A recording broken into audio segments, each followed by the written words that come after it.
मैं doctor Tanman Jha, Sanskrit MA, assistant professor कितनायन कामाख्या, संस्कृत महाविद्यालय महरेल, मधुबनी। आज दिनांक 6 सितंबर 6/9/2020 ईस्वी। प्रिय छात्रों, उपशास्त्री प्रथम वर्ष सामान्य संस्कृत हितोपदेश मित्र लाभ आगे पाठ ले जा रहा हूँ। गद्य और ये श्लोक दोनों है।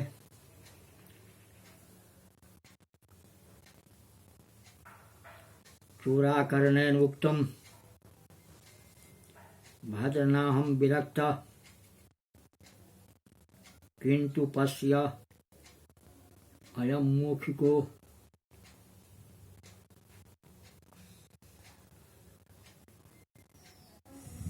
मम अपकारी सदा पात्रस्थं भिक्षान् पुलुच्य भक्षयति। वीणाकर्णो नागदन्तं मवलोक्याः कथमयं मौखिकः स्वल्पबलो अप्येतावत् दुर्मुत्पतति तदत्र केनापि कारणेन भवितव्यम्।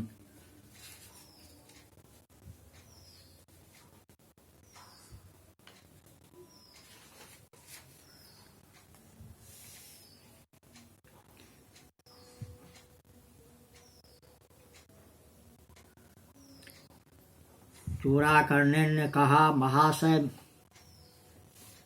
मैं आपसे विरक्त नहीं हूँ, लेकिन देखिए मेरा अपकार करने वाला यह चूहा प्रतिदिन बर्तन में रखे हुए भीख के अन्न को उछलकर खा जाता है। वीणाकर्ण ने देखकर कहा, थोड़ा बल वाला यह चूहा इतने दूर तक कैसे उछलता है, अतः इस विषय में कुछ कारण होना चाहिए।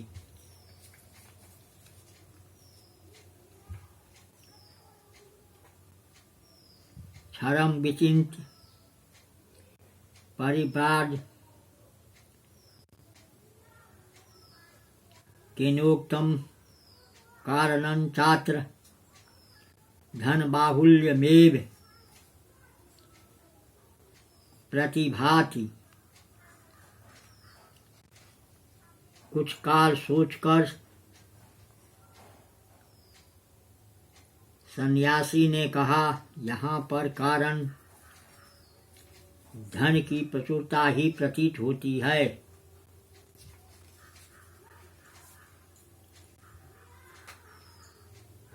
श्लोक है, संख्या है 117।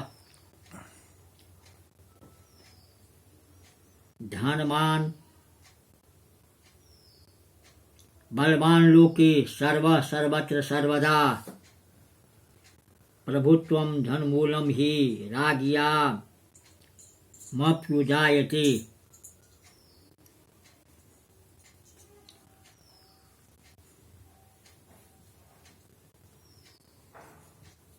सर्वो धनवान लोके सर्वदा सर्वत्र बलवान ही राज्ञां प्रभुत्वम् अपि धनमूलम् उपजायते।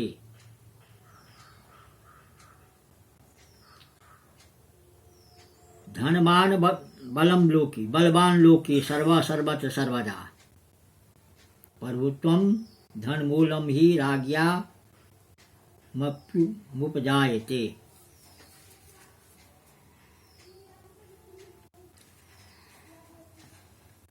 कहता है सभी धन पुरुष में लोक में, संसार में,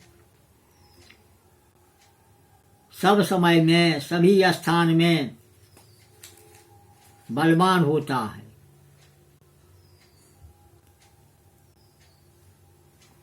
क्योंकि राजाओं के प्रभुत्व का कारण ही धन ही होता है, कारण भी धन ही होता है।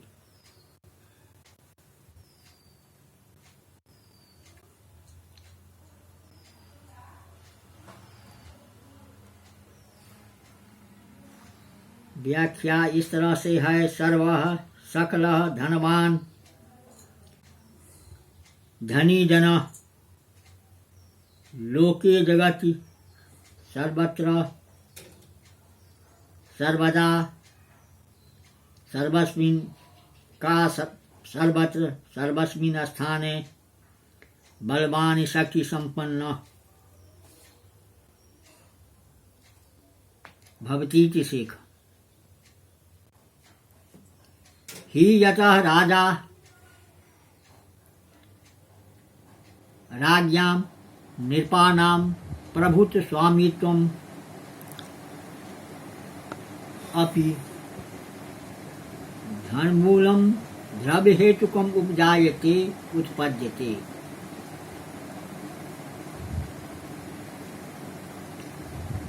इस श्लोक का अभिप्राय यही हुआ कि धन ही संसार में सब कुछ बना देता है।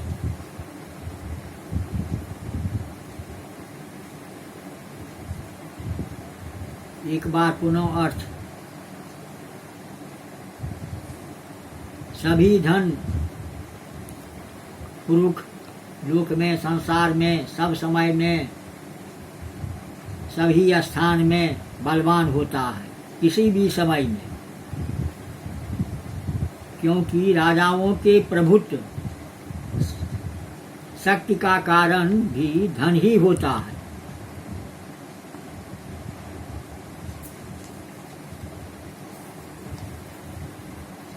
आगे गद्य,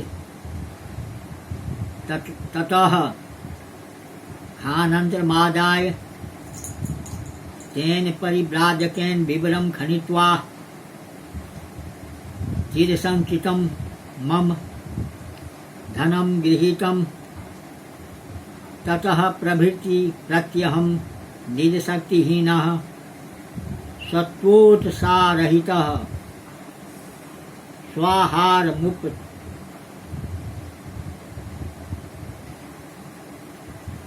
पादयुं मक्षमः सत्रासं मंदम् उपसर्वं चोराकरणे न अवलोकितः ततस्तेनोक्तम्।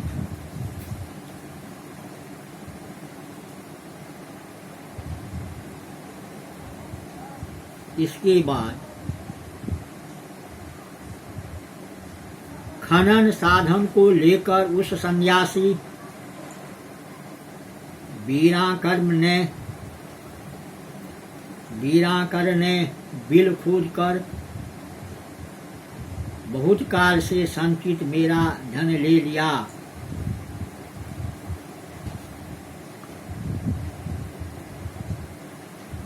तथा प्रविधि प्रत्यहम निज शक्तिहीन, उसी समय से प्रतिदिन अपनी शक्ति से रहित धन के अध्यव साय से शून्य अपने भोज्य पदार्थ को भी संग्रह करने में असमर्थ होकर भय के साथ धीरे धीरे चलने वाली मुझको चूड़ाकरण ने देखा।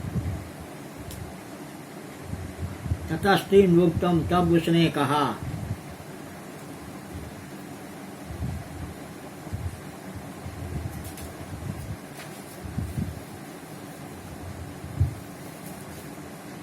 श्लोक संख्या 118।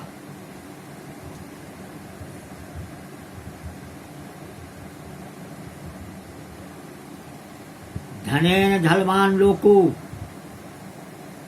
धना भवति पंडितः पश्येनं मौखिकः पापं स्वजाति समतां गतम्।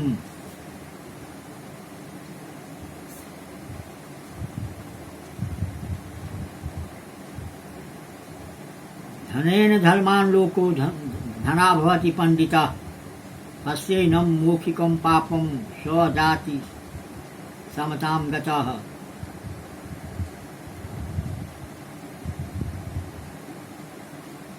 लोको धनेन बलवान धनात् पंडितः च भवति तद्भावेन स्वजाति समतां गतं पापम एनं मौखिकं पश्य।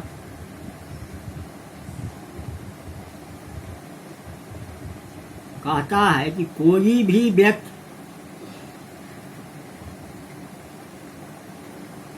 धन से बल संपन्न और विद्वान भी हो सकता है,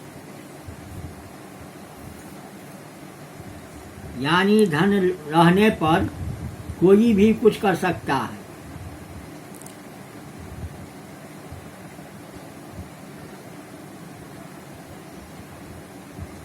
तद्भावेन स्वजातिनां गतं पापम एनं मौखिकं पश्य। धन के अभाव से अपनी जात की तुल्यता गरीबी को प्राप्त इस चूहे को देखो।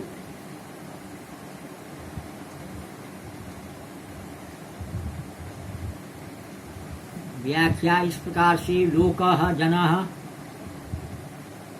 धनेन इंद्रेण बलवान शक्ति संपन्नः धनात् द्रव्यात् हेतु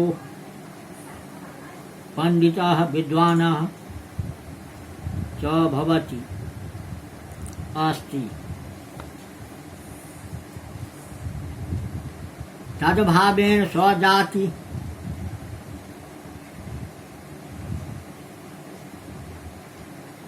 समताम आत्मजाति तुल्यताम दरिद्रतामिति भाव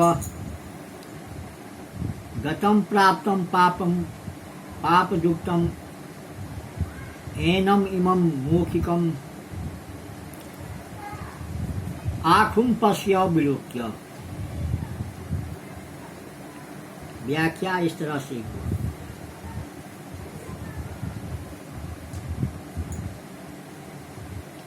आगे ये श्लोक 119 संख्या है। किंच कहता है अर्थेन तु विहीनस्य पुरखस्य अल्पमेधसः क्रिया सर्वा विनिश्यन्ति ग्रीष्मे कुश ऋतु यथा।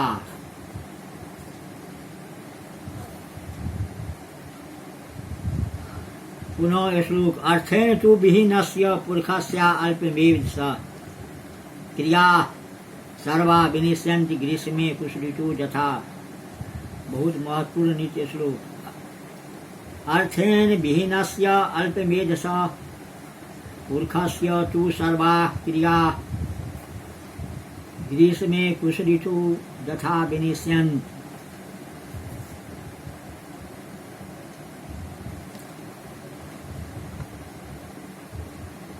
कहता है कि धन से हीन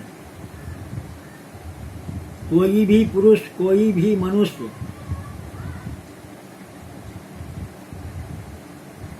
अल्प बुद्धि वाले पुरुष के तो समस्त कार्य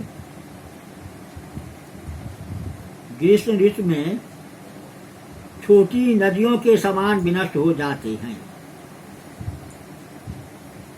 जो अल्पी बुद्धि वाला पुरुष है मनुष्य है, जिस तरह से गर्मी समय में छोटे छोटे नदी सूख जाते हैं, उसी तरह धनहीन वाले उसी तरह से सूख जाते हैं। छोटी नदी से तुलना किए गए हैं इस श्लोक में। अर्थेन तु विहीनस्य पुरखस्य अल्पमेधसः क्रिया सर्वा विनिश्यन्ति ग्रीष्मे कुश ऋतु यथा।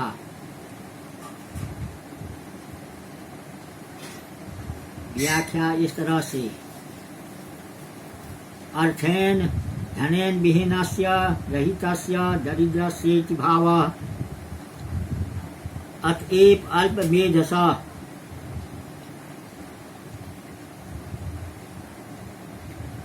मंत्र बुद्धि पुरुषस्य जनस्य तु सर्वा सकला क्रिया कर्मणि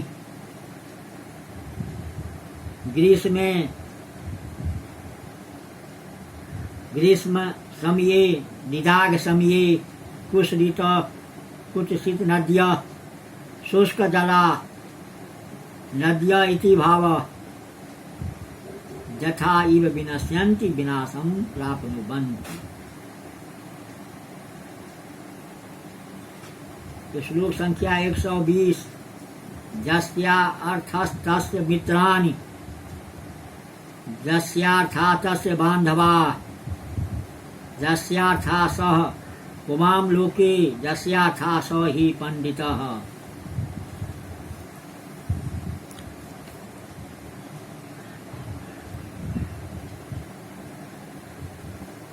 पुनः श्लोक अपरंच यस्यार्थार्थस्य मित्राणि यस्यार्थस्य बान्धवा यस्यार्था स पुमां लोके यस्यार्था स हि पंडितः। लोके यस्य अर्था तस्य मित्राणि यस्य अर्था तस्य बान्धवा यस्य अर्था स पुमान् यस्य अर्था स पंडितः हि।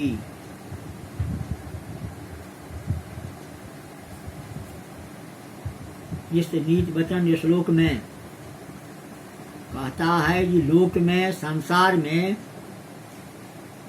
जिसके पास धन है या जिसका धन है उसी के साथ मित्र रहता है। जिसके पास धन है उसी के पास बंधु रहता है।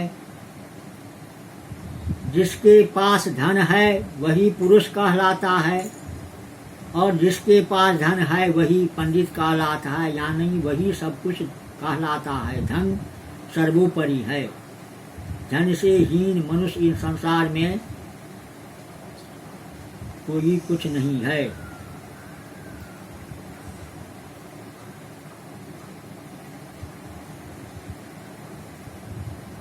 लोके जगत व्याख्या यस्य जनस्य अर्था धनानि तस्य जनस्य मित्राणि सुहृद भवन्ति शेख एव मन्यत्राप् यस्य जनस्य अर्था धनानि तस्य जनस्य बान्धवा यस्य जनस्य अर्था धनानि सह धनः पुमान् पुरुषो यस्य अर्था धनानि सह पंडितः विद्वान ही निश्चयेन भवति।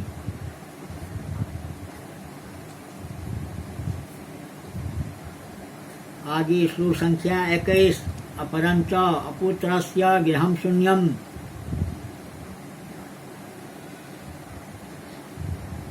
सन मित्र रहितस्य च मूर्खस्य च दिशा शून्या सर्वशून्या दरिद्रता। पुनः श्लोक अपुत्रस्य गृहं शून्यम् सन मित्र रहितस्य च मूर्खस्य च दिशा शून्या सर्वशून्या दरिद्रता।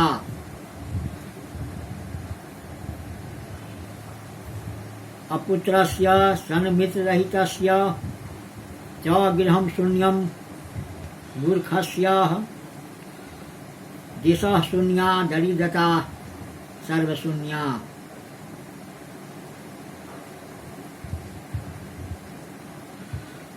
इस नीति वचन श्लोक में कहता है कि पुत्रहीन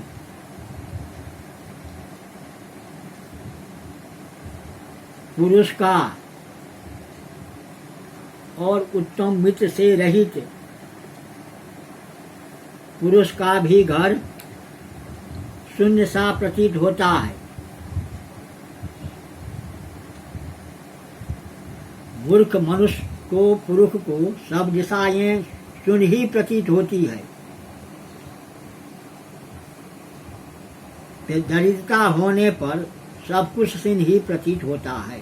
छात्रों, प्रिय छात्रों, यह जो श्लोक नीति प्रशंसा बहुत महत्वपूर्ण है, पढ़ने योग्य है, इसको देखना है।